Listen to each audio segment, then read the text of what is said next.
Obsuufi dhoksuu kooda bumaseete. Obsuufi dhoksuu kooda bumaseete. Ni beekti garaan koosa kana goote. Ni beekti garaan koosa kana goote. Sibiilallee sibiilatu qara. Dhugaan namaa galgala gala. Hadhaaba cabsaa inni karaa beeku. Haqatti hin gafuu namni haqqii beeku. Sangaanus naan iyyite qaccee. Eekaarifnaan naadatti dawwee.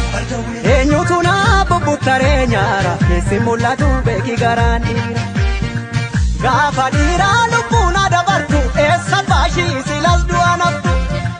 Gaafa giitii lubbuun adabartu. Eega jaaduu lubbuun nama rartu. Eega dhiiraa lubbuun nama rartu. Gaafa giitii lubbuun adabartu. Gaafa gootaa lubbuun nama rartu. gaaf dhugaa kee lubbuun adabartu. Walagarraa garraa walagarraa walagarree tirraa walii sarbuu bir. Sibiilallee sibiilatu qara. Dhugaan namaa galgala gala. Hadhaaba cabsaa inni karaa beeku. Haqatti hin gafuu namni haqqii beeku.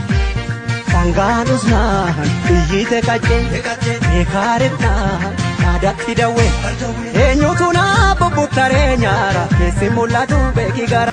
Obsuufi dhoksuu kooda bumaseete. Obsuufi dhoksuu kooda bumaseete. Ni beekti garaan koosa kana goote. Ni beekti garaan koosa kana goote. Gaafa dhiiraa lubbuun adabartu. Eessa baashii silas du'a naftu. Gaafa giitii lubbuun adabartu. Eega jaaduu lubbuun nama rartu. Eega dhiiraa lubbuun nama rartu. Gaafa giitii lubbuun adabartu. Gaafa gootaa lubbuun nama rartu. gaaf dhugaa kee lubbuun adabartu. walagarraa garraa